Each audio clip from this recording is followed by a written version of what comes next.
आप बताओ श्याम बाबा के बारे में, जिनको कृष्ण भगवान ने देख के नतमस्तक हो गए कि भाई तू इसके ऊपर ये चीज कर दे, शायद तेरा भी जीवन सफल हो जाए और हमारा भी हो जाए। और फिर कृष्ण भगवान ने उन्हें अपना नाम दे दिया श्याम बाबा। मैंने मतलब ऐसी ऐसी चीज़ें मुझे मिली और ऐसे ऐसा आशीर्वाद मिला, उनकी ऐसी ऐसी कृपा प्राप्त हुई जिसका मैं शायद आने वाले 20-50 साल बाद भी नहीं सोच सकता था। कहते हैं एक मैग्नेट होती है, अपनी तरफ जब खींचती है। तो जब हम पहली बार गए, हमारे एक पंडित जी हैं, विजय पंडित जी, उनके साथ में खाटू जी गया था पहली बार। तो हमें दर्शन बाबा ने अच्छे से नहीं दिए। तो बाबा परीक्षा ले रहे थे कि ये कितनी बार मिलने ट्राई करता है, और पता नहीं वो क्या चमत्कार था।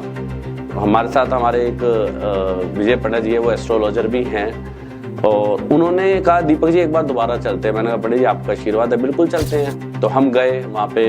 बाबा ने उस टाइम पता नहीं क्या बाबा के मन में हमारे लिए आया, 5-7 मिनट बाबा ने अपने पास खड़ा रखा वहाँ पे। और वो सर जब हमने बाबा की आंखों में आके देखा, हमें नहीं पता कि हमारे अंदर आत्मा शरीर है या नहीं। हम मतलब एक तरह से कहते हैं ना, बंदा खो गया। तो वो दिन था और आज का दिन है कि बाबा ने उसके बाद किसी भी महीने में नागा नहीं कराया सर।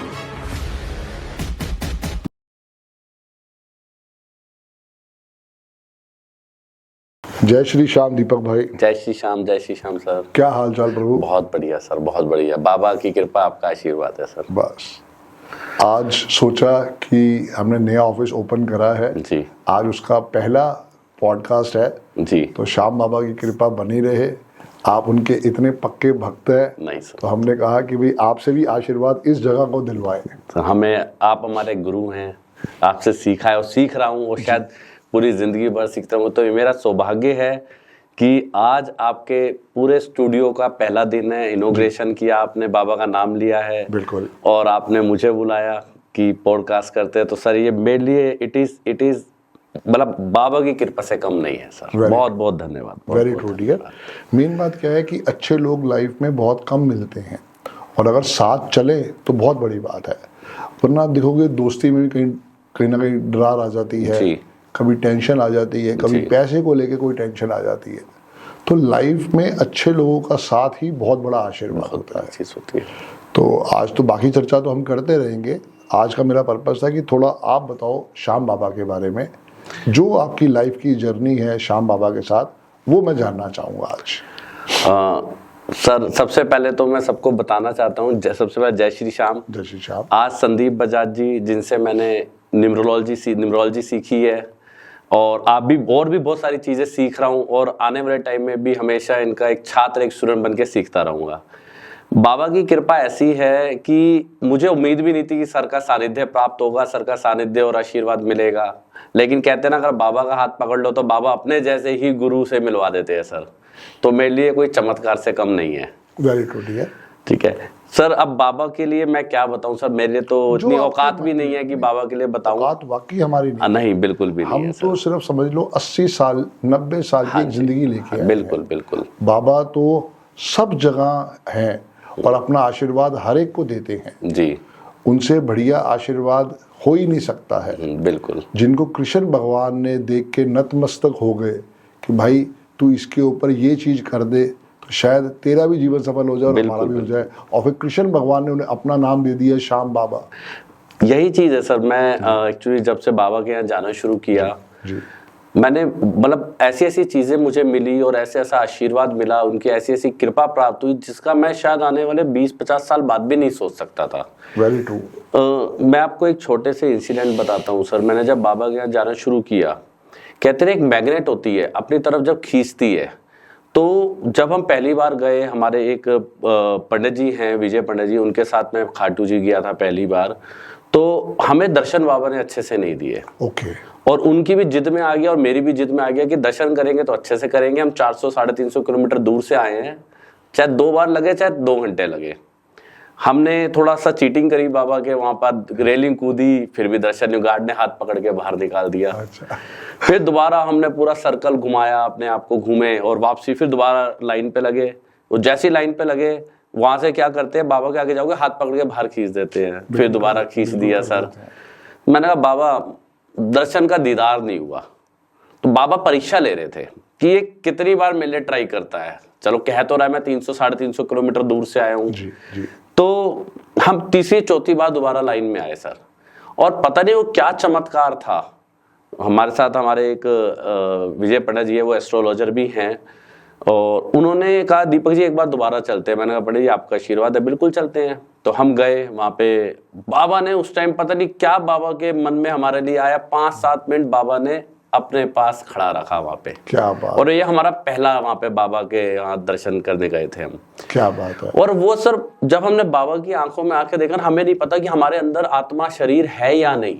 हम मतलब एक तरह से कहते हैं ना, बंदा खो गया, शरीर तो खड़ा था, आत्मा नहीं थी। जी, जी, जी। वो पता नहीं रोंगटे उस टाइम बाबा के सामने खड़े हो रहे हैं। मैंने कहा बाबा हो क्या रहा है? मुंह से कुछ शब्द नहीं निकल रहे, आंखों से कुछ दिख नहीं रहा, सिर्फ एक ही आंखें, ना इधर ना उधर।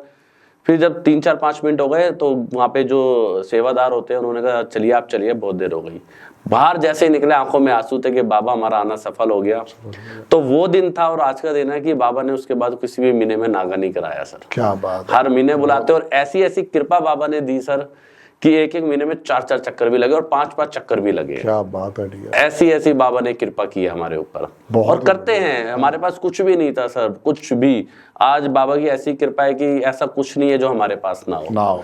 ठीक है, आपके जैसा गुरु बाबा ने दिलवा दिया सर, सबसे बड़ी कृपा तो ये है बाबा की। संदीप बजाज जी, जिनसे दुनिया मिलने के लिए तरसती है, जिनके साथ दुनिया जब वो चल रहे होते हैं तो वो अपना यूट्यूब अकाउंट खोल के देखती है, स्क्रॉल करके, वही बाबा जी हैं, ये वही हमारे निम्रो जी हैं, तो वही हमारे गुरु जी हैं। पास बैठा हुआ था, कह रहा भाई साहब मैंने ना आपके जैसे एक बंदा देखा है जो कहता है गाय को आलू खिलाओ और गुरुजी करता है। मैं कहा भाई मैं वही हूँ, तू ध्यान से देखेगा तब तेरे को समझ में आएगा ना वो कौन है कौन नहीं है। मैं कल परसों किसी के साथ बैठा था, जी, जी। तो ऐसे ही आपका फोन आ गया, कुछ हमारा कुछ बात करनी थी, मैंने आपको ट्राई किया था, आपको मैंने, तो आपकी कॉल बैक आ गई थी। जी, जी, जी। तो कहते हैं यार ये तो संदीप बजाज जी वही है ना जो गाय को आलू के लिए बोलते हैं। यार इन्होंने मार्केट में ऐसा आतंक मचाया। मैंने क्या हो गया जी? कहते हैं कि ग्रीन पेन कोई नहीं बेचता था, ग्रीन पेनों की लाइन लगनी शुरू हो गई। ग्रीन मार्कर कोई नहीं बेचता था, ग्रीन मार्कर की शॉर्टेज हो गई। ठीक है जी, आलू गाय के पास पहुंचने लग गए, जबकि कोई आलू खिलाना जानता नहीं था। तो वो बहुत सारी चीजें उन्होंने बताई। सब बाबा की कृपा है, हमारे गुरुजी का आशीर्वाद है। कारण क्या दीपक भाई, जो चीज मैंने सीखी मैं उसको अपने पास नहीं रखना चाहता, क्योंकि ग्रीन पेन वाकई कोई यूज नहीं करता था जी। जितने भी टॉप ऑफिशियल थे, जैसे ब्रांच का सीनियर हेड, ब्रांच का head senior manager, head master, MLO, सिर्फ यही लोग ऑथराइज थे ग्रीन पेन से साइन करने के लिए। आज भी वही हैं। बट आज हमने ये समझाया है कि अगर आप अपने इंस्टीट्यूशन के ओनर हो, आप अपनी शॉप के ओनर हो, आप अपने व्यवसाय के ओनर हो, तो आपको जो भी अनऑफिशियल काम करना है वो ग्रीन पेन से करना है। और उसी से करते हैं सर, कर रहे हैं। हाँ, और उसी से सक्सेस भी मिल रही है। बिल्कुल, उसी से उनके मन की जो इच्छाएं हैं, डिजायर, वो पूरी हो रही है। क्योंकि सर विश्वास सबसे बड़ी चीज है। बिल्कुल बिल्कुल। आप विश्वास करो तो भगवान आपके सामने भी दिख जाते हैं, और जो नहीं करता तो आप मंदिर में चले जाओ, जब भी आपकी मनोकामना कुछ नहीं होगा। तो वो चीज है, मंदिर के चक्कर तो लगाना जरूरी है ताकि अपना ऑरा क्लीन हो।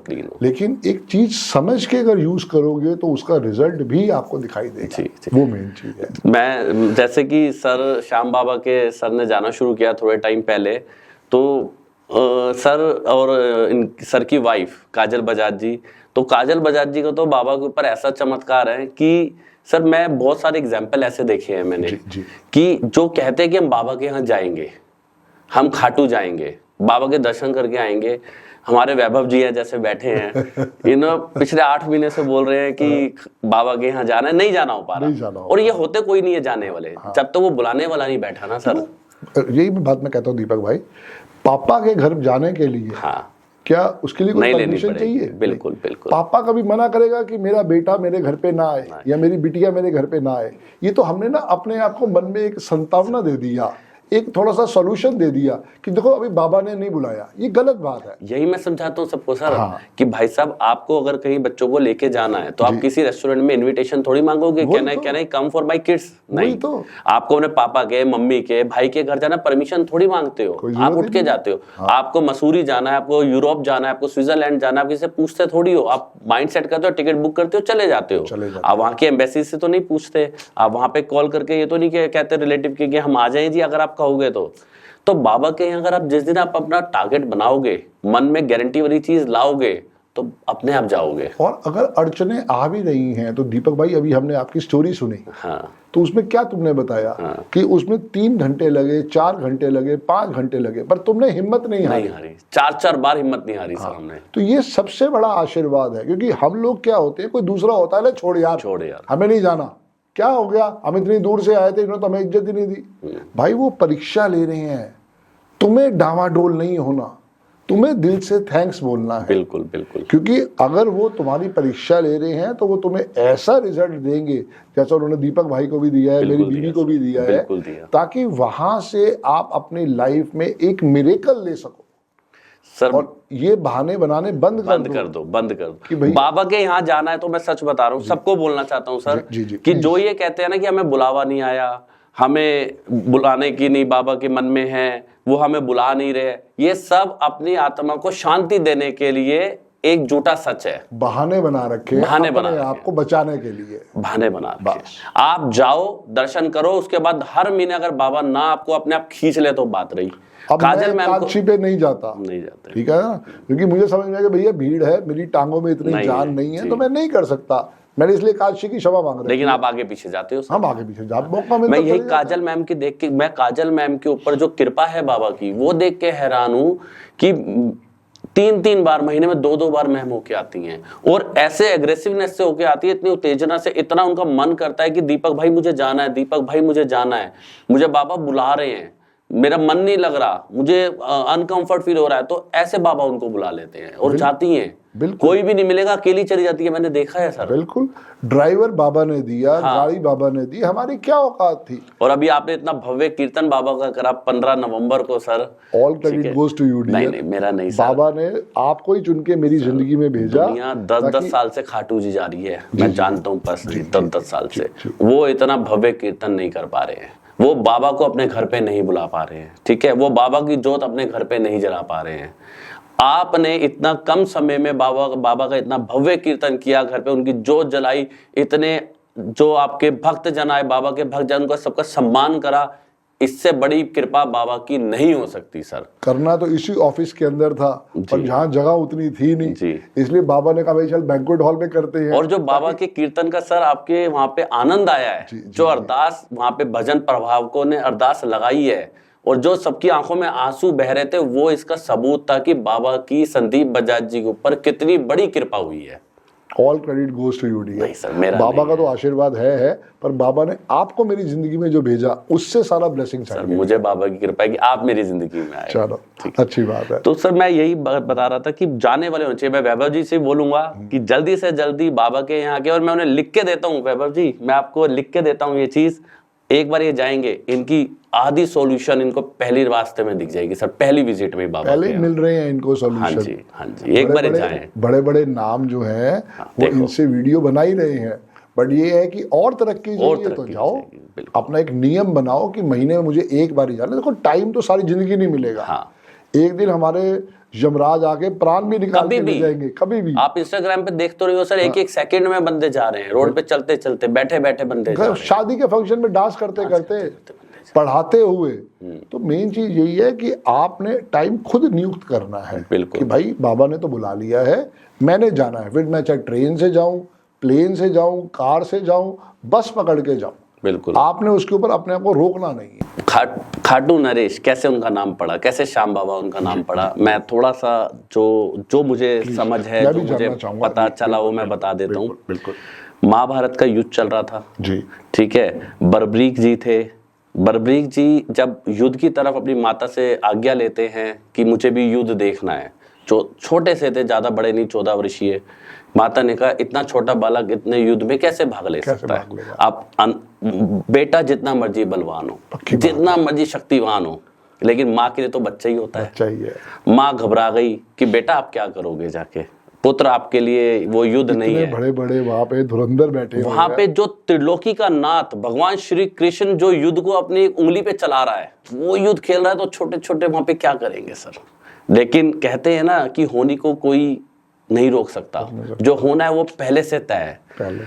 तो माँ की आज्ञा लेके वो महाभारत के युद्ध के लिए, कुरुक्षेत्र के लिए रवाना हुए, निकले वहां से। तो जब भगवान श्री कृष्ण को पता चला कि बर्बरीक युद्ध की तरफ आ रहे हैं, तो उन्होंने उनकी परीक्षा लेने, क्योंकि उनको पता था इनका बल, क्योंकि त्रिलोकी के नाथ से तो कुछ भी नहीं छुपा हुआ, अन्न जल सब उनके हाथ में। हवा अगर वो चाहे तो एक मिनट में हवा रोक दे, वो चाहे तो कुछ भी कर दे। तो उनको जब पता चला कि इनके तरकीश पे जो 3 बाण हैं, और ये माता से जो इन्होंने वचन दिया है कि माता जो हार रहा होगा मैं उसका साथ दूंगा, जो हार रहा होगा मैं उसका साथ दूंगा, उसे हारने नहीं दूंगा। अब भगवान श्री कृष्ण ने सोचा अगर ये सच में ये चीज हो गई तो महाभारत युद्ध का तो परिणाम ही नहीं निकलेगा, कोई हारेगा नहीं, कोई जीतेगा नहीं, सदियों सदियों वर्षों तक ये युद्ध चलता रहेगा, हानि होती रहेगी, वहां की जो जनता है वो पनप नहीं पाएगी। तो भगवान श्री कृष्ण ने उन्हें रास्ते में मिले, आधे रास्ते में। उन्होंने पूछा वत्स आप कहाँ जा रहे हो? उन्होंने कहा ब्राह्मण का वेश, भगवान श्री कृष्ण ने ब्राह्मण का वेश धारण किया। उन्होंने कहा जी महाभारत का युद्ध हो रहा है, मैं युद्ध देखने जा रहा हूं। आप श्री कृष्ण भगवान ने पूछा आप इतने छोटे हो गए, आप युद्ध में भाग कैसे लोगे और क्या युद्ध आप देख के करोगे? वहां तो बड़े बड़े कर्ण, आपके अर्जुन जैसे महारथी हैं, आप तो आपको ज्यादा अभ्यास भी नहीं, आप क्या करोगे? उन्होंने कहा महाराज मेरी शक्ति, मुझे माँ दुर्गा से जो आशीर्वाद प्राप्त है वो आपने नहीं देखी, और मैं अपनी माता को वचन दे के आया हूं, जो पक्ष हार रहा, कौरव हार रहे होंगे मैं कौरव का साथ दूंगा, पांडव हार रहे होंगे तो मैं पांडवों का साथ दूंगा। भगवान इस बात को समझ चुके थे पहले ही कि युद्ध का परिणाम ही नहीं निकलेगा। तो उन्होंने क्या किया, उन्होंने कहा आप अपनी शक्ति का परिचय दीजिए मुझे। अब बर्बरीक जी समझ गए कि अगर कोई मेरी शक्ति का परिचय मांग रहा है तो कोई साधारण ब्राह्मण नहीं हो सकता, ठीक बात है, वो कोई ना कोई दिव्य शक्ति है जो मेरी शक्ति का प्रमाण मांग रहे हैं। तो उन्होंने कहा जी ये पेड़ है, एक पेड़ था वहां पे, अगर मैं चाहूं तो अपने एक पेड़ से, एक बाण से, जितना बड़ा पेड़ है इसके एक एक पत्ते में छिद्र कर सकता हूं, छेद कर सकता हूं।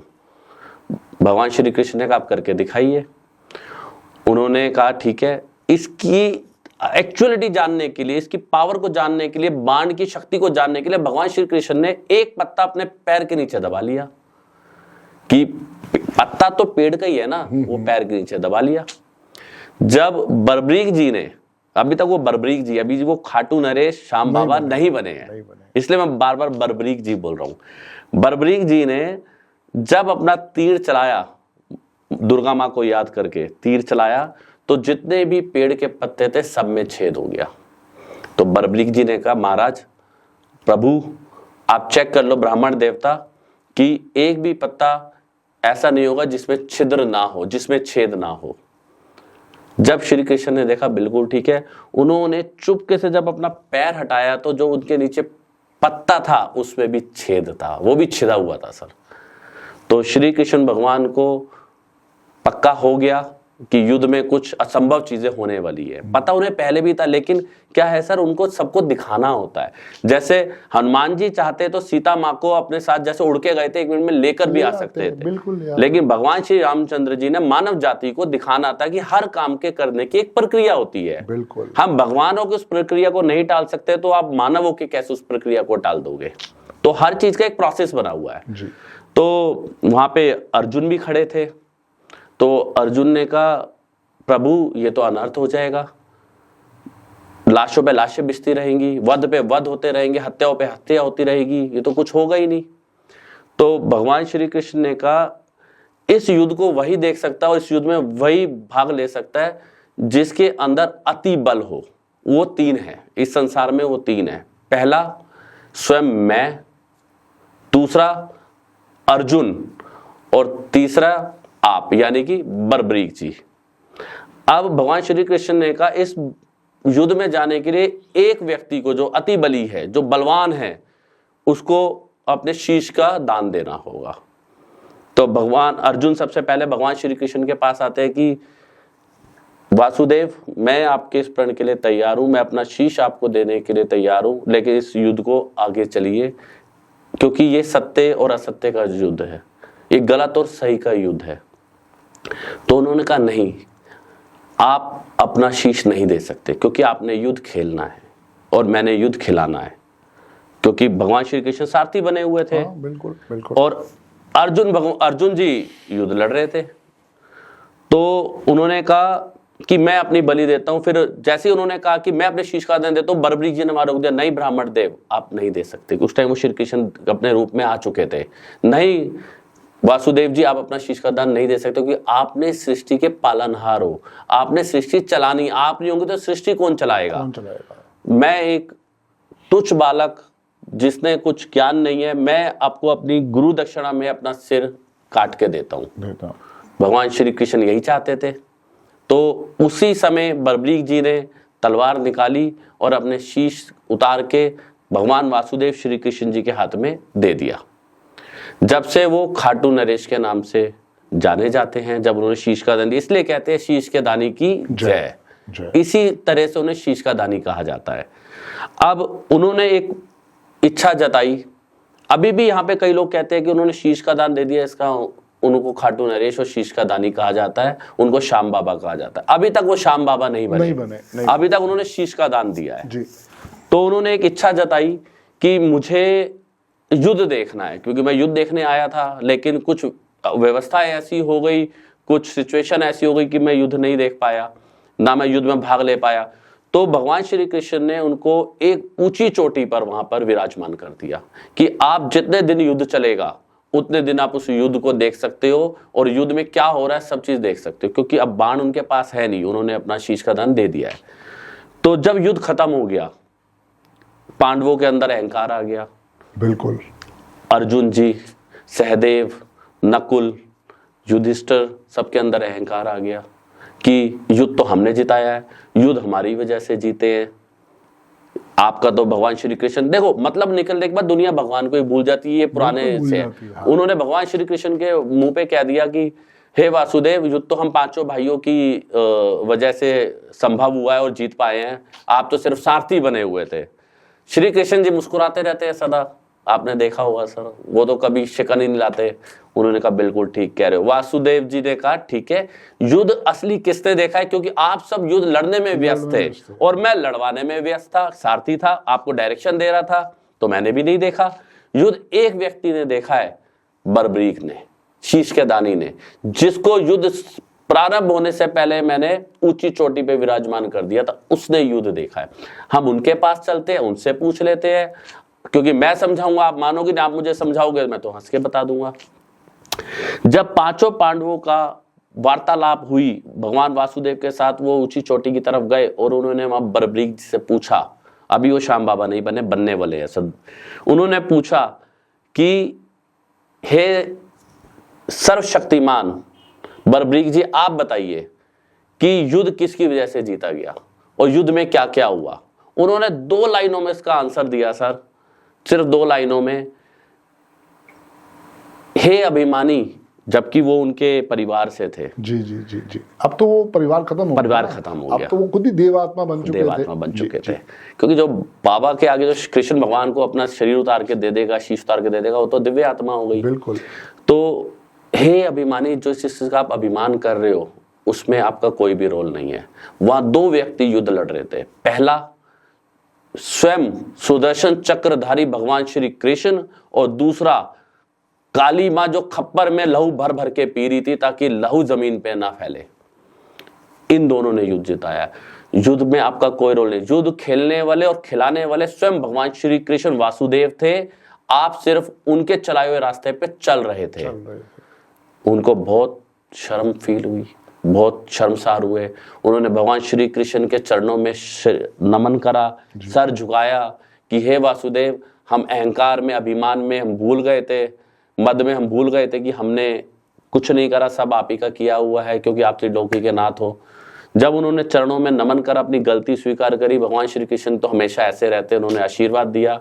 और जब से उन्होंने बरबरीक जी को एक आशीर्वाद दिया कि कलयुग में मेरा श्याम नाम से आप प्रसिद्ध होगे, और जो भी आपको श्याम कह के बुलाएगा वो वृंदावन वाला श्याम नहीं सुनेगा, वो खाटू वाला श्याम सुनेगा। क्या बात है। वृंदावन वाला श्याम वहां तक थे जहां तक आशीर्वाद नहीं मिला था। और जब बरबरीक जी को उन्होंने आशीर्वाद दिया कि आज के बाद कभी भी कोई श्याम नाम बुलाएगा, वो श्याम वृंदावन वाला नहीं होगा, वो श्याम खाटू वाला होगा। इसलिए कहते हैं खाटू वाले श्याम तेरा जय जयकार है, तेरी जय जयकार है। पक्की बात है, ये चीज है सर। उसके बाद जब वो वहां पे बोलते हैं कि माना जाता है श्री कृष्ण भगवान ने एक आशीर्वाद और दिया उन्हें कि कलयुग का राजा आपको कहलाया जाओगे। इसलिए कहते हैं जब भी उनका कीर्तन होता है या वहां जयकारे रखते हैं, कलयुग के राजा धीराज खाटू नरेश भगवान की जय। तो एक आशीर्वाद जो सबसे बड़ा था, जो सबसे बड़ा आशीर्वाद था, वो ये था कि हारे का सहारा। जैसे तुम अपनी माँ को बोला था तुमने कि मैं जो हार रहा होगा उसका सहारा बनूंगा, युद्ध प्रारंभ से जो हार रहा होगा मैं उसकी तरफ जाऊंगा, उसी आशीर्वाद को कंटिन्यू रखने के लिए भगवान ने उसको आशीर्वाद दिया कि बरबरीक कोई भी अपने जीवन से हार चुका होगा, टूट चुका होगा, घर की मुसीबतों में फंस चुका होगा, आत्महत्या करने जा रहा होगा, किसी तरीके से वो तेरे पास आ गया, एक बार तेरे मंदिर में उसने सर झुका दिया, तेरे पास उसने अपना शरण दे दी, अपनी शरण को तेरे चरणों में रख दिया, तो वो कभी नहीं हारेगा। वो वहीं जहां से हारा हुआ है वहीं से उल्टा चल देगा और वो सफल होना शुरू हो जाएगा। इसलिए आप वैष्णो देवी जाइए, वहां पे क्या लिखा होता है, जय माता दी। आप बालाजी मंदिर जाइए, हनुमान जी, जय श्री राम जी। वहां पे मंदिर एक ऐसा है जहां पे सिर्फ ये लिखा हुआ है खाटू नरेश की जय नहीं, वहां लिखा हुआ हारे का सहारा बाबा श्याम हमारा। हर मंदिर में उस मंदिर के जो हनुमान जी का माता रानी है, माता रानी भोले बाबा है, भोले बाबा का नाम लिखा होगा, वहां पे लिखा हुआ हारे का सहारा श्याम बाबा हमारा है, बाबा श्याम हमारा। हाँ, जो भी बस ये चीज लिखी हुई है। और वही एक मंदिर ऐसा है, वही एक जगह ऐसी है जहां पर कहते हैं आपकी किस्मत और हाथों की लकीरें बदल सकती है, और ये बदली है। जिसका 10 साल से बच्चा नहीं था उसको बच्चा मिला है, जिसका घर बिक गया था उसको घर मिला है, जिसके कोर्ट केस चल रहे थे 25 साल से, जिसके बच्चे नहीं हो रहे थे, जिसके बच्चे अपंग थे, सब वहां जाके ठीक हो रहे हैं। 18 साल से कोर्ट केस चल रहा था, और जब उसका पर्सनल ईयर 4 आया, मैंने उसको बोला कि खाटू नरेश जाना स्टार्ट कर, तो वाकई शायद 2 हियरिंग या 3 हियरिंग में वो पूरे साल के अंदर उसका काम बन गया। ये पावर है सर वहाँ, ये आशीर्वाद, ये कृष्ण भगवान की वहां पे आशीर्वाद है। अब आप देखिएगा, वो कहता है ना श्याम मंदिर जाना है, तो वृंदावन वाला श्याम नहीं निकलता मुंह से, श्याम मंदिर खाटू वाला निकलता। बिल्कुल। तो ये बाबा की है कृपा सर। बहुत बढ़िया बात है दीपक भाई। मेन बात यही है कि देखो, आशीर्वाद जितना मिले लाइफ में उतना कम है। बिल्कुल। और उन्होंने तो अपनी मम्मी को समझा के गए थे कि जो हार रहा होगा मैं उसके साथ खड़ा हूँ, और आज भी खड़े हैं सर। आज भी खड़े हैं, आज भी खड़े हैं। हाँ। वो सिर्फ महाभारत के लिए नहीं, वो आज भी खड़े हैं। तो यही सबसे बड़ी हमारे लिए इसमें सीख है कि जितना हो सके उनको याद करो। और अगर आपको लाइफ में लग रहा है अनअपॉर्चुनिटी आ गई है, टेंशन आ गई है, हर्डल आ गई है, तो एक बार आप उनको स्मरण करके उनके साथ जुड़ने की कोशिश करो, जरूर आपका उसमें सोल्यूशन निकलेगा। सर मैं तो कहता हूँ एक बार जाइए, हाँ। अगली बार अपने आप जाओगे आप। बिल्कुल।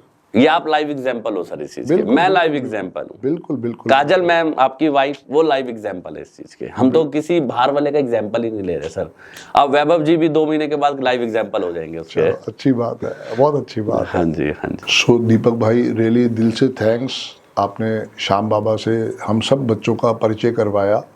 मैंने कोई बच्चे नहीं, बाबा खुद कराने वाले हैं सर। माध्यम होता है कोई ना कोई। उनको कोई ज़रूरत नहीं है परिचय की, बट हम कहीं ना कहीं अज्ञानी हैं, हमें इतनी नॉलेज नहीं है।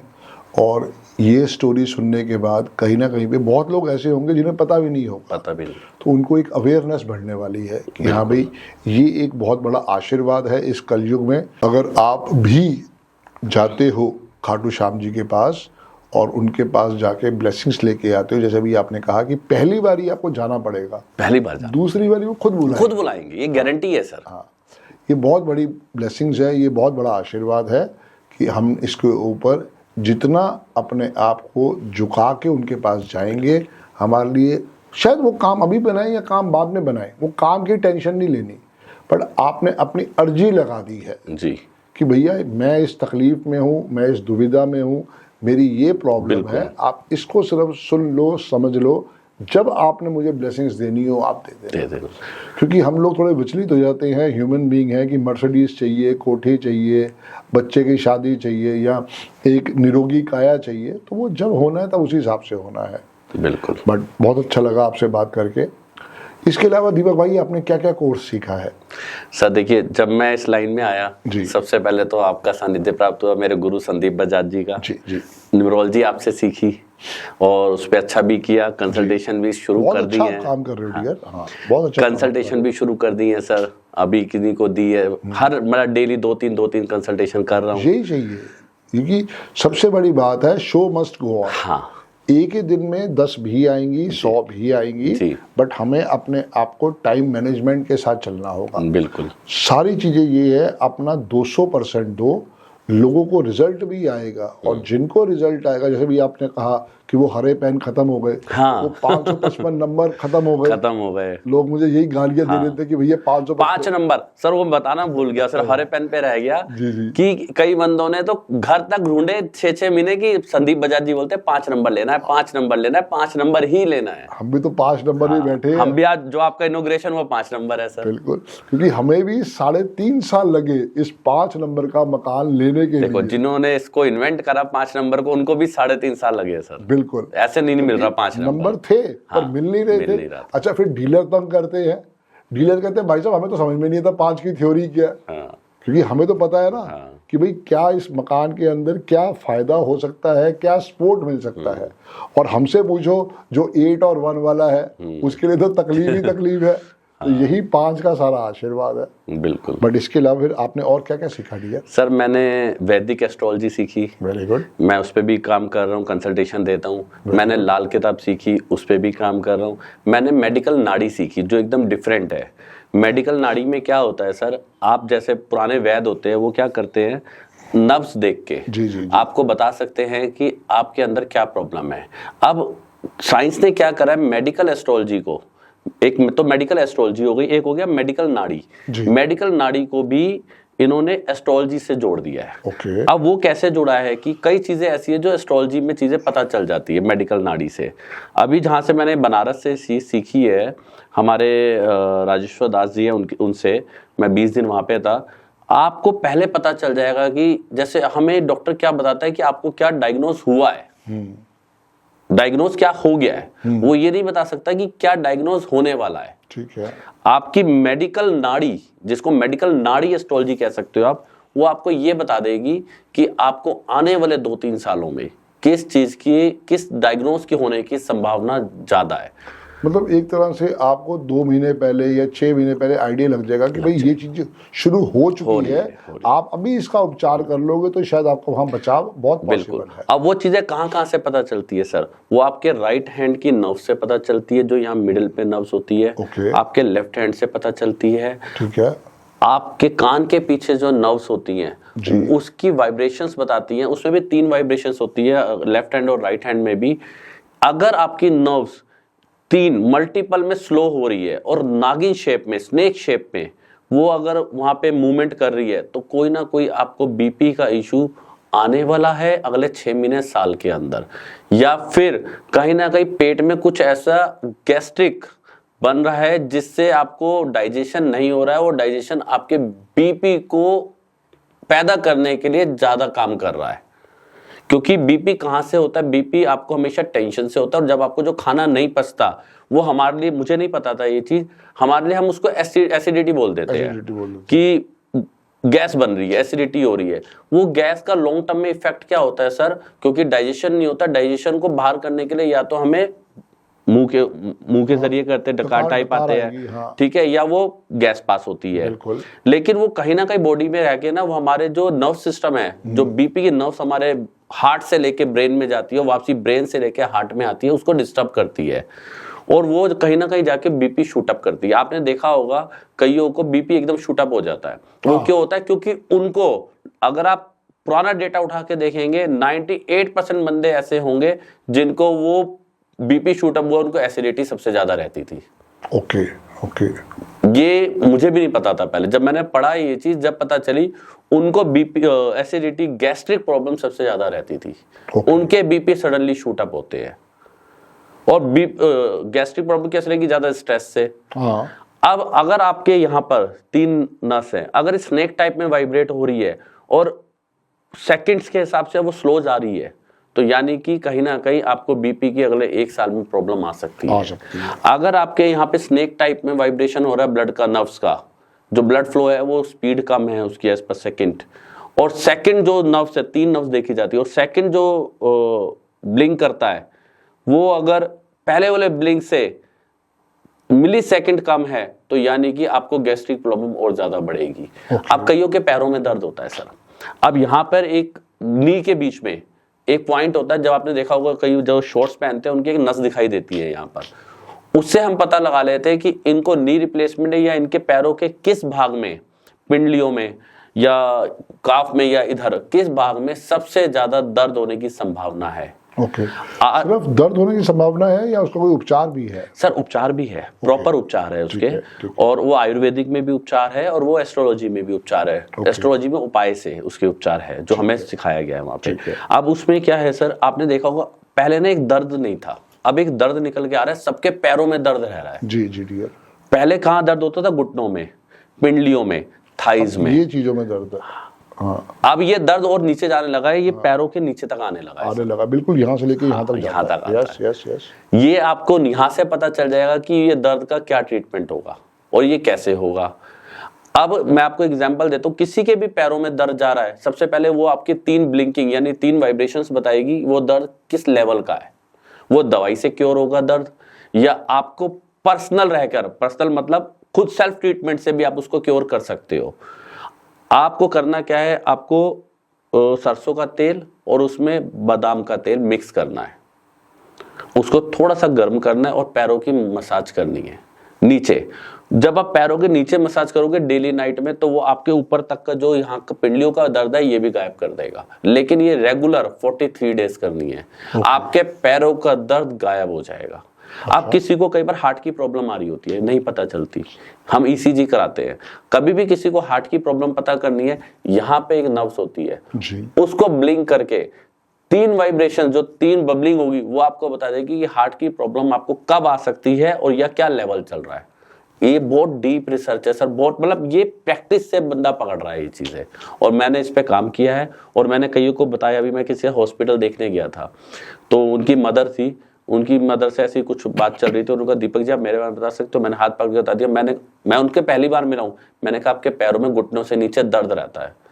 वो मुझे देखती रहेगी कि हाँ आपको कैसे पता, आप तो पहली बार मिल रहे हो। मैंने कहा बस, तो ये एक्चुअल साइंस है सर, बाउंडलेस एक्चुअल साइंस है। तो अच्छा रिजल्ट है इसका, ट्रीटमेंट भी अच्छा है, एस्ट्रोलॉजी में भी ट्रीटमेंट है इसका और आयुर्वेदिक में भी ट्रीटमेंट है इसका। बहुत ही बढ़िया, सारी रिसर्च वाली बात है, रिसर्च वाली बात है। जितनी आप पेशेंट से मिलोगे, आप चाहे शुरू के 100 पेशेंटों का फ्री में इलाज कर दो, बिल्कुल, पर पहले आइडेंटिफाई करने के लिए है। हाँ। और 101वां पेशेंट तो पैसे देके जाएगा।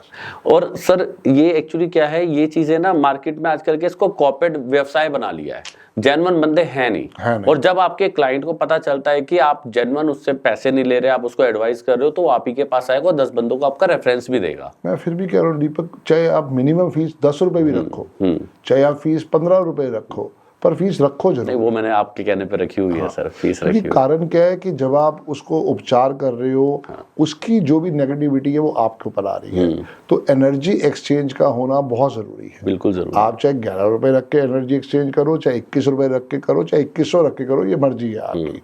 क्योंकि उस पैसे को लेना इसलिए जरूरी है ताकि उसके ऊपर भी भार ना रहे और आपके ऊपर भी भार ना रहे, वो सारी चीज है। और वो कहते हैं सर, जो मैंने आपसे भी सुना है, और बड़े बड़े जो एस्ट्रोलॉजर हैं, बड़े बड़े जो स्पिरिचुअल गुरु हैं, कि अगर आप किसी से भी, चाहे डॉक्टर हो, चाहे आपका एस्ट्रोलॉजी हो, चाहे वास्तु हो, चाहे न्यूमरोलॉजी हो, अगर आप किसी से फ्री में कर रहे हो तो वो आपको उपाय लगेगा ही नहीं। यस, वो आपको उपाय लगेगा ही नहीं, चाहे वो आपके कितने भी क्लोज हो, वो उपाय लगेगा ही नहीं। तो मैंने और भी सर इस पे चीज़ें करी, जैसे कि मैंने कुछ चीज़ें ऐसी सीख के आया हूँ। अब कई लोग कहते हैं कि घर में बहुत बंधन है, कई लोग कहते हैं कि घर में हमारे लगता है कि ब्लैक मैजिक किया हुआ है, कई कहते हैं कि घर में किसी ने हमारे बीमारी नहीं जाती, कई कहते हैं मेरे बच्चे पे किसी ने कुछ करा हुआ है। दुनिया उसको 20-20, 50-50 हजार रुपए ले लेती है और 5 लाख रुपए ले लेती है और कुछ होता नहीं है कि हम कर देंगे। नहीं सर, आप उसका निवारण, मैं बहुत इसको बड़े स्केल पे लेकर आ रहा हूँ क्योंकि मेरी अभी वहाँ विजिट चल भी रही है, जो मैं चीज कर रहा हूँ। ठीक है। आप अपने घर का ब्लैक मैजिक, किसी ने ब्लैक मैजिक वो वर्ड लेना गलत है क्योंकि वो कॉर्पोरेट वर्ड है ब्लैक मैजिक। जी जी जी। आपके घर को किसी ने बांधा हुआ है, आपके घर में लगता है कि कोई बंधन है, आपको लगता है आपके बेटे के ऊपर कुछ करा हुआ है, आपको लगता है आपके घर में कलेश रहता है, आपको लगता है आपके घर में बीमारी नहीं निकलती, आपको लगता है कि आपके बच्चे ठीक नहीं रहते, आपको लगता है आपके घर की दवाइयां नहीं निकलती, मैं उसका सबसे बड़ा एक रामबाण लेकर आया हूं, सबसे बड़ा, जो हजारों लाखों बंदों पे एक्सपेरिमेंट हुआ है उस वर्ड का, सिर्फ हनुमान जी की कृपा है उस पे। अगर आपने पूरे 108 दिन, लेकिन मेहनत करनी पड़ेगी सर उसके लिए, जो मैं बताने जा रहा हूं ना उस चीज के लिए मेहनत करनी पड़ेगी बंदे को। कितना बड़ा ब्लैक मैजिक हो, कितने बड़ा काला जादू हो, कितना बड़ा किसी के ऊपर वशीकरण किया हो, कोई घर में बाधा आ गई हो, कोई रोग लग गया हो, घर से दवाइयां नहीं निकल रही हो, 108 दिन, जो बंदे 10 साल से परेशान है, 108 दिन तो कुछ भी नहीं है सर उनके लिए। कुछ भी नहीं। 108 दिन वो मंत्र का जाप कर लेना, और उसके बाद बड़े से बड़ा मौलवी हो जो कहते हमने कर दिया, आप कहते हो मैंने बाहर से हिंदू से कटाव कर लिया, कुछ कहीं कटाव नहीं होता, आप खुद ही कर सकते हो, किसी के फालतू में चक्कर में पड़ने की जरूरत नहीं है। कहीं 20,000 30,000 50,000 लाख 2 लाख मत दो, मैं साफ कह रहा हूं, उसका उपाय कर लो, उस मंत्र का जाप कर लो, अपने आप कट जाएगा। आपको करना क्या है सर, हनुमान जी, घर मंदिर में सबके हनुमान जी होते हैं, या मंदिर चले जाओ या घर पे ही कर लो। आप घर पे करोगे तो ज्यादा बेटर है। आपको अपने बच्चे का नाम लेना है, जो भी आपको प्रॉब्लम है उसका नाम लेके स्टार्ट कर देना है, या लिख के उस बच्चे का नाम वहां पे रख के स्टार्ट कर देना है। आपको एक दिया जलाना है, हनुमान जी की मूर्ति सामने रखनी है, 2-4 पुष्प हनुमान जी के आगे अर्पण कर दीजिए, ठीक है। एक छोटे से लुटिया में या गिलास में, साफ गिलास जो यूज ना होता हो घर पे, उसमें पानी भर के रखना है, और एक नया गिलास ले लो, नया गिलास ले सकते हैं जो यूज ना होता हो। उसमें आपको एक मंत्र का जाप करना है डेली 108 बार। ओके। डेली 108 बार और 108 दिन। वो मंत्र बहुत छोटा सा है, आधे 20 मिनट में वो 108 बार जाप हो जाएगा, और 108 दिन करना है। लेकिन मैं कहता हूं बड़े से बड़ी कोई आके मुझे बता दे कि घर में चीजें दूर हुई है या नहीं हुई। वो मंत्र क्या है सर, सिंपल सा एक मंत्र है, ओम नमो हनुमते रुद्रावताराय, सर्व रोग हराय, सर्व शत्रु संहारणाय, सर्व वशीकरणाय, ओम श्री राम दूताय स्वाहा। बहुत बढ़िया। इस मंत्र का जाप करना है, और जब आप इस मंत्र का जाप करोगे 1 दिन में 108 बार रेगुलर बिना उठे, और 108 दिन तक, बड़े से बड़ी समस्याओं का समाधान तुरंत मिल जाएगा। कॉन्टिन्यूस होना चाहिए, उसके अंदर ब्रेक नहीं होना चाहिए। तो फीमेल्स भी कर सकती हैं? कोई भी कर सकता है, ठीक है, कोई भी कर सकता है सर, फीमेल भी कर सकते हैं। सब हम भगवान के बच्चे हैं, हनुमान जी के बच्चे हैं। दुनिया ने मिथ बना रखा है कि लेडीज हनुमान जी की आरती नहीं कर सकती। बड़े बड़े कीर्तन हो रहे होते हैं, वहां जब हनुमान जी की आरती होती है लेडीज से थाल ले लिया जाता है। मैं कहता हूँ कहाँ पे लिखा है, लिखी हुई दिखा दो। कहते हैं हमारे पुरानों बंदों ने बताया है, महात्माओं ने बताया है। अरे बताने से नहीं, लिखा हुआ बता दो कि किस लेडीज ने कहा है कि हनुमान जी की आरती। चलो छोड़ो, हम उसको बहस नहीं जाते, पर ये है कि लेडीज भी करना चाहें तो वो भी कर सकते हैं, बिल्कुल कर सकते हैं, के लिए, अपने पति के लिए। हाँ। कई बार ऐसा होता है कि भाई पति की ऐसी स्थिति नहीं है, हाँ। और वो उस बेड पे लेटा हुआ है, मृत्यु शैया पे लेटा हुआ है, और वो लेडीज किसी की हेल्प नहीं ले सकती, तो कम से कम आपका ये उपाय करके वो उसके उपचार के ऊपर बिल्कुल उसके भागी साथ में बन सकते हैं। बिल्कुल बन सकते हैं, लेडीज भी कर सकती है। और मैं कह रहा हूँ सर 110% इस मंत्र का 110% इस मंत्र का पॉजिटिव असर है। बड़ी सी बड़ी चीजें घर से निकल जाएंगी सर, और आपको चेंजेस दिखाई दे जाएंगे पूरे 190 दिन में। उससे पहले ही दिखाई दे जाएंगे सर, उससे पहले ही। ये चीजें कोई बताएगा नहीं, मैंने भी कहीं से ये चीजें, बहुत बड़े गुरु हैं बनारस, उनसे सीख के आया हूँ सर। क्या बात है। और बहुत सारी चीजें ऐसी, मैं अभी नहीं बता रहा हूँ वो चीजें सर, बहुत सारी चीजें ऐसी लेके आ रहा हूँ। देखो मैंने न्यूमरोलॉजी आपसे सीखी है, मैं उस पर कंसल्टेशन दे रहा हूँ, उसको अपने जीवन में इंप्लीमेंट करा है, नाम आपने देखा चेंज करा, सब चीज करी है। मैं साथ के साथ कहते हैं सर, मैंने आपसे सुना है कि एक चीज से इश्क कर लो, मैंने न्यूमरोलॉजी से इश्क करा है, लेकिन मैं चाहता हूँ कि सर मैं हर चीज में थोड़ा थोड़ा ना रहूं। मेरा ये, आप भी 7 नंबर वाले हो। हाँ। एक्सपेरिमेंट करना आपके जीवन का मेन उद्देश्य है। आपको मैं मना करूंगा फिर भी करोगे, मैं मना नहीं करता, आपकी अपनी इच्छा है। और हरिवंश राय बच्चन जी तो पहले ही कह गए हैं, मन का हो तो अच्छा, ना हो तो और भी अच्छा।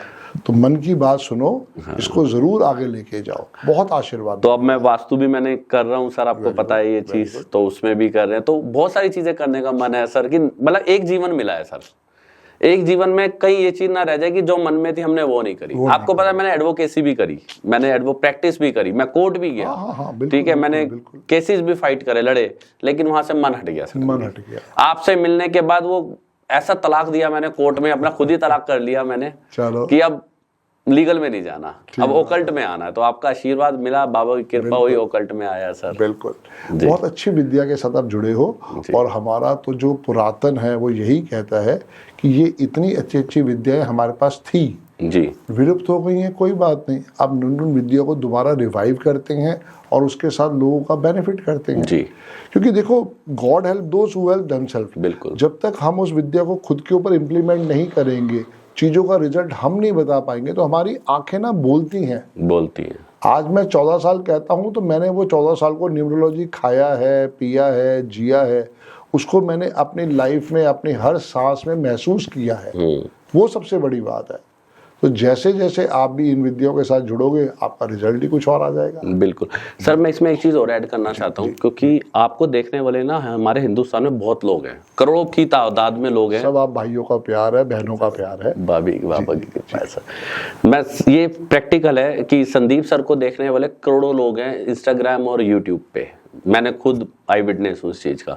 तो मैं आपके माध्यम से एक चीज बहुत लोगों तक पहुंचाना चाहता हूँ, जिससे बहुतों के जीवन में सुख शांति मिल सकती है, बहुतों के परिवार बच सकते हैं। That's the main thing। ठीक है, क्योंकि नॉलेज का अभाव है। बिल्कुल, और कुछ भी नहीं है। मैंने जो कोशिश करी है इंस्टाग्राम के थ्रू, यूट्यूब के थ्रू, सिर्फ नॉलेज फैलाने की कोशिश करी है बस। वो कुछ बेवकूफ लोगों ने हमारी रील्स काट के या उन्होंने उसको अपने आप के जैसे यूज करा है, पर हमने सिर्फ नॉलेज को बांटने की कोशिश। मैंने आपके लास्ट एक पॉडकास्ट में बोला था जी कि जो कुछ नहीं कर सकते ना वो ये करते हैं, और जो ये कर सकते हैं वो किसी से कुछ नहीं बोलते। बिल्कुल, ठीक है, जो कुछ नहीं कर सकते, जिनको अपना नाम है ही नहीं और जो चाहते हैं कि हमारा नाम किसी को बदनाम करके बने, वही ये काम कर सकते हैं।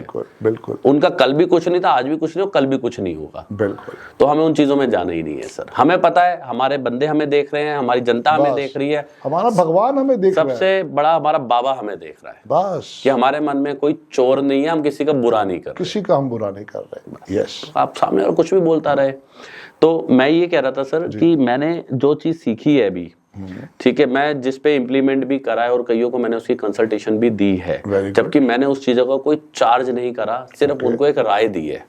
ठीक है, मेरे पास आएंगे तो डेफिनेटली मैं चार्ज करूंगा, मैं साफ बोल रहा हूँ, लेकिन मैंने अभी कुछ को राय दी है। जब हम हॉस्पिटल में एडमिट होते हैं सर, ठीक है, सबसे लाचार वो व्यक्ति होता है जिसका परिवार का कोई भी सदस्य हॉस्पिटल में एडमिट होता है। उस टाइम सबसे दुनिया का सबसे लाचार बंदा वो होता है। क्योंकि वो बेचारा अपने व्यापार से भी जाता है, वो अपनी जॉब से भी जाता है, उस टाइम वो दिमाग से भी जाता है, वो शरीर से भी जाता है, सामने वाला एडमिट है। वो पूरा टाइम तन मन धन, जैसे भगवान कहते हैं तुझे मेरी सेवा तन मन से करनी है, धन से तू कर सकता है तो कर ले, तन से मन से जरूर करनी है। वो बंदा तन मन धन सब उस व्यक्ति पे दे देता है जो हॉस्पिटल में एडमिट होता है। और मैंने ऐसे ऐसे सिनेरियो देखे हैं कि घर तक गाड़ी तक बिक जाती है बंदों को ठीक करने में। बिल्कुल बिक जाती है डियर, बिल्कुल बिक मैंने खुद देखे हैं सर ऐसे ऐसे। अभी एक किस्सा मैं सुन रहा था किसी का कि उसकी माँ से पूछा कि आपके बेटे को कैंसर हो गया था, आपने बचाया नहीं। कह रहे बेटा अगर हम उसे बचाते ना तो हम सब मर जाते हैं। हाँ, बिल्कुल सही बात है सर, बिल्कुल सही बात। कैंसर जैसा ट्रीटमेंट में यही है। बिल्कुल यही है।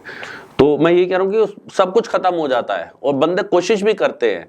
दो साल पहले मैं किसी के साथ था, मेरे रिलेटिव मैक्स पर्पलगंज में एडमिट थे। एक लड़की थी 20-22 साल की, उसका एक छोटा भाई था 18-19 साल का। दोनों के पापा 34 दिन से वेंटिलेटर पे थे। सामने हमारे भी कजन थे, वो उसी रूम में थे, हम देख रहे हैं। हमने उससे पूछा कि बेटा कितने पैसे लग गए। बच्चा कह रही भैया, डॉक्टर से बात कर रही थी, कह रही मैं इनको 34, ऐसे बोल रही थी, मैं वर्ड बता रहा हूँ सर, कि मैं इनको 34 लाख रुपए दे चुकी हूँ और अभी तक मेरे पापा मूवमेंट नहीं कर रहे और ये मुझे बता नहीं रहे कि कितने दिन और लगेंगे और कितने पैसे और लगेंगे। भैया मेरा एक फ्लैट था, मैंने वो फ्लैट तक बेच दिया है। सर मेरी आंखों में आंसू आ गए थे और सच में उसके पापा मूवमेंट नहीं कर रहे थे। तो मैं ये कहता हूँ सर, जब ऐसी कंडीशन आए, सबसे पहले तो जो मैंने मंत्र बताया हनुमान जी का, हनुमान जी को याद करो, क्योंकि सर्व रोग हरण उन्हीं में अंदर शक्ति है, सारे रोगों को हरने की। सारे संकट मोचन कहते हैं ना, संकट मोचन नाम तिहारो। संकट, सारे संकट का मोचन वही कर सकते हैं और कोई नहीं कर सकता। जो भगवान के भाई लक्ष्मण जी को जीवित करने के लिए 100 योजन दूर जाके जड़ी बूटी ला सकते हैं, तो वो क्या नहीं कर सकते, क्या नहीं कर सकते। बिल्कुल। तो मैं ये कहता हूँ, जब भी कोई हॉस्पिटल में एडमिट है, ये इसमें इसका मतलब ये नहीं कि आप और मैं एस्ट्रोलॉजी करते हैं या कोई तीसरा बंदा एस्ट्रोलॉजी करता है, नहीं, ये एक जनरल बात बता रहा हूँ। किसी का भी परिवार वाला अगर हॉस्पिटल में एडमिट है और दिख रहा है कि ये बंदे के ऊपर समस्या गंभीर है, तो मैं सर हाथ जोड़ के निवेदन करता हूं कि एक बार किसी अच्छे एस्ट्रोलॉजर पे जरूर जाएं। पक्की बात है, जरूर जाना चाहिए, क्योंकि मैंने कई चीजें देखी है। मैं अपना एग्जांपल देता हूं, मेरी मदर को कोविड हुआ था 2020 में, स्टार्टिंग में ही हो गया था। जब I was not into the astrology line, तो मैंने हमारे एक वही जो मैंने बताया विजय पंडित जी है, मैंने उनसे उपाय पूछा कि ऐसे ऐसे पंडित जी हमारे प्रॉब्लम है, एस्ट्रोलॉजर भी है, नाम उनका पंडित जी कहते हैं हम। तो मैंने कहा महाराज जी ऐसे ऐसे समस्या है, मम्मी की तबीयत इतनी ज्यादा खराब है। डॉक्टर ने जवाब दे दिया है कि अगले 24 घंटे में कुछ भी हो सकता है। उन्होंने कहा दीपक जी अभी ये वाला उपाय कर दो। 17 दिन हो गए थे मम्मी को एडमिट हुए, सब रिपोर्ट नेगेटिव नहीं आई थी सर। अब दुनिया कहती है अंधविश्वास है। मैंने रात को वो उपाय शुरू करा, 2 घंटे का उपाय था वो। अगले दिन 11 बजे सुबह या 12 बजे के अराउंड फोन आता है कि आपकी मदर की रिपोर्ट नेगेटिव है और she is out of danger now. Out of danger now, very good. मैं कहता हूं आप करोड़ों रुपए लाखों रुपए खर्च कर रहे हो, अपना तन मन धन लगा रहे हो हॉस्पिटल में ना, एक एस्ट्रोलॉजर से 20-50 रुपए का उपाय करने में आपको कोई समय वेस्ट नहीं हो रहा। आप नहीं जा सकते, किसी को भेज दो। बात वो नहीं है दीपक भाई, ऐसे एस्ट्रोलॉजर हैं जो सिर्फ पैसे के पीछे भाग रहे हैं। प्रॉब्लम सारी वहाँ है सर। मैंने क्या बोला, अच्छे एस्ट्रोलॉजर के पास, वो तो सर देखो अच्छे कपड़े हम खुद मॉल में लेने जाते हैं तो हमें पता है कि कपड़े कैसे अच्छे हैं, कि रिबॉक के ज्यादा शूज अच्छे हैं या इसके शूज ज्यादा अच्छे हैं, तो हमें खुद पता है पीटर इंग्लैंड की ज्यादा अच्छी है, वैन हुसैन की ज्यादा अच्छी है, कौन सी, तो वो चीज हमारा है, हमें देखना है, ठीक है, कि कौन सा एस्ट्रोलॉजर आपको अच्छा लगता है। लेकिन मैं ये कहता हूँ सर, मेडिकल ट्रीटमेंट में उपचार उपायों को लाना जरूरी है। मैंने देखिए, क्योंकि वो ग्रह उस टाइम ऐसे होते हैं, उस बंदे के ऊपर वो ग्रह हैवी होते हैं, ठीक है। उस ग्रह का उपाय कहाँ से मिलेगा, या तो न्यूमरोलॉजी में हम उसकी जो हमारा पर्सनल ईयर है उसके हिसाब से हम उसकी रेमेडी कर सकते हैं, पर्सनल ईयर के साथ, या फिर हम एस्ट्रोलॉजी में जाके उस ग्रह के लिए कुछ उपाय कर सकते हैं ताकि वो ग्रह शांत हो, हमें कुछ समय मिल जाए चीजों से लड़ने के लिए, फिर हम जो लंबा उपाय है वो साथ के साथ करते रहेंगे। और सर मैंने जो पिछले 6 महीने में नोटिस करा है, जो बंदा क्रिटिकल सीवियर कंडीशन में हॉस्पिटल में गया और उसको मैंने उपाय दिए, ठीक है आप ये कर लो, तो वो उससे फाइट करके वापसी आया है और उसके बाद उन्होंने फिर उपाय कंटिन्यू भी करे। आपका वो उपाय पे भरोसा था, हाँ जी, उस आदमी का भरोसा था, बिल्कुल, और उसके बाद जो रिसर्च थी वो काम करा है, वो सबसे बड़ी बात। हाँ, आज लोग अगर मेरे साथ जुड़ते हैं तो क्यों जुड़ते हैं, मैं अपनी 14 साल की रिसर्च ना अपनी बीवी के लिए छोड़ के जा रहा हूँ, ना अपने बच्चे के लिए, मैं पूरी दुनिया के लिए छोड़ के जा रहा हूँ, कि कल को जब संदीप बजाज ना रहे तो उनके पास वो चीज हो, उसको वो सुन के समझ के अपने आने वाली जनरेशन्स को दे सके। तो यही है सर। देखो आपका तो कोई सानी है नहीं और ना कभी होगा। मैं थोड़े दिन पहले बैठा था, उन्होंने ये बोला कि हर वीडियो में संदीप जी अरविंद सूद जी का नाम लेते हैं, हर वीडियो में नाम लेते हैं। मैंने कहा उनके प्रति उनकी भावना है। आज की डेट में कोई ऐसा नहीं है जो अपने को हाईलाइट ना करके दूसरे को हाईलाइट करता है, लेकिन वो बंदे ऐसे हैं कि वो साफ मानते हैं कि हाँ इन्होंने मुझे सिखाया है, इन्होंने मेरे जीवन को चेंज करा है, इन्होंने मेरी लाइफ के आने वाले सालों को चेंज करा है, तो उसका आभार जताते हैं वो। और यही एक महान व्यक्ति की निशानी होती है जो हर कोई संदीप बजाज नहीं बन सकता। इंस्टाग्राम पे, सोशल मीडिया पे, यूट्यूब पे बहुत सारे न्यूमरोलॉजिस्ट हैं, बहुत सारे, लेकिन हर कोई तो संदीप बजाज नहीं है। किसी की वीडियो आती है दुनिया यूं स्क्रॉल कर देती है, जैसे ही उन्हें दिखता है कि ये गाय के आलू वाले और ग्रीन पहने वाले आ गए, वो देखता है बंदा, वीडियो को रुकता है। तो ये आपने कमाया है सर, और ये हर कोई नहीं कमा सकता।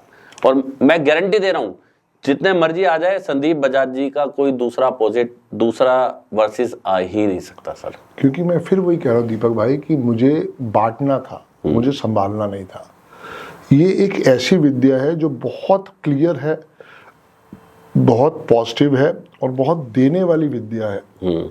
बच्चा हर घर में होना है, कंपनी हर घर में खुलनी है, मोबाइल फ़ोन हर आदमी को 2-2, 3-3 चाहिए। इसके अलावा सिग्नेचर, अकाउंट नंबर, गाड़ी का नंबर, मकान नंबर, ये सब आपकी डेट ऑफ बर्थ को स्पोर्टिव मिल जाए तो क्या माड़ा है। करना तो हमें लेने जब भी है, नंबर यूज जब भी करने हैं, जब भी करने हैं। हम अगर समझ के वो नंबर अगर ले लें तो शायद फ़ायदा हो जाए, वरना लोग तो बॉम्बे वाले भाई साहब को सुनते हैं और कहते हैं कि तुम 3 वाले हो, 6 नंबर का हाउस ले लो, और फिर उसके बाद वो क्लास में आके बर्बाद होते हैं। ये सबसे बड़ी बात है। मैं अभी आपकी एक स्टूडेंट हैं, मुंबई में डॉक्टर हैं, जी, उनको सुन रहा था। जी। मतलब सर उन्होंने कितना अच्छा काम करा है। मैं नाम, हम लंच करने साथ गए थे। नाम उनका है डॉक्टर हिमानी। हम लंच भी हमने एक साथ किया था उस दिन। तो मैं उनको सुन रहा था अभी थोड़े दिन पहले। वैसे पर्सनल बात होती है, लेकिन वीडियो पे सुनना और भी अच्छा लगता है। तो मैं उनको सुन रहा था। मतलब वो कह रही है कि मैंने दीपक जी फोन पे बात हुई, दीपक जी मैंने ना कईयों के लाइफ चेंज करी है, और बंदे आज भी मुझे आके रेस्पेक्ट से हाथ जोड़ के जाते हैं। बिल्कुल। कह रही दीपक जी बताओ, जब एक बच्चा 8 तारीख को पैदा हो रहा है तो मैं 2 दिन डिले करके उसको 1 नंबर पे भी तो पैदा कर सकती हूँ ना, है या तो सिजेरियन ना हो रहा हो, चलो भगवान की कृपा है। जब उसको 8 तारीख को सिजेरियन होना है तो 10 तारीख को सिजेरियन होना है तो क्या दिक्कत है। कह रही मैं उसकी पूरी 6 ग्रिड बनाती हूँ। वो खुद कह रही थी जो कॉम्बिनेशन मुझे अच्छा लग रहा होता है उन 10 दिनों का, 3 दिन पहले 3 दिन बाद का, वो कॉम्बिनेशन मैं सजेस्ट कर देती हूँ। मैं फोर्स नहीं करती, मैं सजेस्ट कर देती हूँ कि आप 8 को पैदा हो रहे हैं, 8 से बढ़िया आप 10 को पैदा हो सकते हैं, या आप 17 को पैदा हो रहे हैं, 17 से बढ़िया आप 19 को हो जाओ, 19 को हो सकते हैं। बिल्कुल ठीक है। तो उनका ये जो कॉम्बिनेशन लगा ना तो बहुत अच्छा लगा। उन्होंने क्या बोला सर कि जब तक मैंने संदीप बजाज जी से न्यूमरोलॉजी नहीं सीखी थी, मुझे नहीं पता था। कोई भी डेट आता था हम बच्चा करके डिलीवरी करके दे देते थे। बिल्कुल। लेकिन कह रही आज दीपक जी मैंने डॉक्टरी की लाइन में मुझे 25-30 साल हो गए, मैंने इतना आनंद नहीं कमाया था, इतनी रेपुटेशन, इतना रुतबा नहीं कमाया था, डॉक्टर हिमानी ने बोला। लेकिन जब से मैंने संदीप बजाज जी के साथ कोर्स करा, उनका मुझे सानिध्य आशीर्वाद प्राप्त हुआ, और जब मैंने बच्चों के लिए सजेशन शुरू करे तो अगर 100 में से पहले 80 बच्चे स्ट्रगलिंग डेट्स पे पैदा होते थे, वही उल्टा रेशो हो गया कि अब 100 में से 80 बच्चे उनकी लकी नंबर्स और लकी डेट्स पे पैदा होते हैं, ब्लेसिंग्स लेके पैदा हो रहे हैं। This is the magic of, this is not the magic of numerology sir, this is the magic of the Sandeep Bajaj influencer. Main बात ये है कि वो विद्या महान है। मैंने तो उसको सीख के, आपने भी उस विद्या को सीख के अपनी लाइफ में इम्प्लीमेंट किया है, ये सबसे बड़ी बात है। लोग ना सीखते तो बहुत कुछ है पर इम्प्लीमेंट नहीं करते। जब मैंने भी सीखा तो उस समय 70-80 बच्चे थे, और अरविंद सूद सर उसमें शायद 20,000 बच्चे पढ़ा चुके थे, क्योंकि और पिछले 14 साल में और भी बच्चे पढ़ा दिए होंगे उन्होंने। तो वहाँ पे उन लोगों ने उसका करिश्मा नहीं समझा। मुझे तो वो अरविंद सूद सर सामने खड़े दिखाई दे रहे थे कि भाई इस बंदा का भी अगर ड्राइवर 4 है, कंडक्टर 2 है, और इसने अपनी जिंदगी चेंज की है इस विद्या से, तो विद्या महान है। जब भी वो आपके इतना मान भी तो करते हो। जब हम उनके ऑफिस गए थे, जिस तरह से वो आपसे बात कर रहे थे, और मुझे सर मतलब it was a new experience for me कि उनको ऐसा, उनका सीना चौड़ा हो रहा था गर्व से कि उन्होंने बोला भी कि मेरे 40,000 70,000 स्टूडेंट, 40,000 स्टूडेंट में से एक ऐसा चिराग है जिसपे मैं सीना चौड़ा करके कह सकता हूं कि ये मेरा रियल और सबसे बेस्ट स्टूडेंट है, जिसको मेरे से ज्यादा आज पूछा जाता है वो है संदीप बजाज। और हमने वो लाइव एग्जांपल देखा सर। मैं बहुत कम ऐसे केसेस दिखेंगे जब हम इतने बड़े न्यूरोलॉजिस्ट जैसे अरविंद सूद जी है, उनके ऑफिस जाते हैं, उनके 30 बंदों की टीम बैठी है, वो 30 बंदों की टीम को पता चल गया कि संदीप बजाज जी अरविंद सूद जी से मिलने आए हैं, और उन्होंने अपना एक बंदा बाहर खड़ा कर रखा है, जैसे ही संदीप बजाज जी बाहर आएंगे तो बोलना कि हम भी मिलना चाहते हैं। मैंने, वरना सर कंपटीशन होता है वरना इन चीजों का। उन्होंने बोला संदीप बजाज जी से मिलवा दो। जो उनकी रिसेप्शनिस्ट थी वो आई भी, उन्होंने बोला सर आपसे मिलना चाहते। जब आप उनसे मिलने गए, आपने उनसे हाय हेलो करी, वो कितने, मतलब मेरे लिए बहुत अच्छा एक्सपीरियंस था कि मैं उनके साथ जुड़ा हूं जिनसे दुनिया मिलने के लिए तरस रही है। उन्होंने आपका आदर सम्मान सत्कार मान सम्मान सब किया उन्होंने, बच्चों ने, उनकी टीम ने। ठीक है, उनके यहाँ 2 गेस्ट आए हुए थे, उन्होंने आपसे फोटो खिंचवाई, तो वो दिख रहा था कि अरविंद सूद जी के स्टूडेंट, मैं स्टूडेंट ही बोलूंगा सर, अरविंद सूद जी के स्टूडेंट भी अरविंद सूद जी मानते हैं कि मेरे से ऊपर है, वो खुद मानते हैं ये चीज। और उन्होंने आपको सजेस्ट भी किया कि एक चीज कि संदीप जी आप और काम को बढ़ाने के लिए ये करो। एकलव्य मच बेटर था चाहे अर्जुन से, पर अर्जुन के पास गुरु था, तो मेरे पास अरविंद सूद सर है, इसलिए कहीं ना कहीं पे मेरे को आशीर्वाद प्राप्त हुआ। हालांकि पहले भी मैंने सीखा, तब हमने क्या करा, एकलव्य बन के सीखा। हमने वो सारी थ्योरी, सारे फॉर्मूले लिखे, लेकिन जब उनसे पर्सनली जाके हमने सीखा तो वहां से समझ में आया कि कैसे न्यूमरोलॉजी के हम शॉर्टकट्स, बिग मेथड्स, चीजों को समझ सकते हैं। वही बस आशीर्वाद काम करेंगे। लेकिन सर उनका जो प्यार था ना आपके लिए, उनका जो प्राउड था जी, वो देख के मजा आया सर, कि मेरा स्टूडेंट ऐसा भी हो सकता है कि मैंने कभी सोचा नहीं था। ये वर्ड ना मुझे जीत लिया उस वर्ड ने सर। भाई गुरु गुड़ चेला शुक्र नहीं होगा तो कैसे काम बनेगा।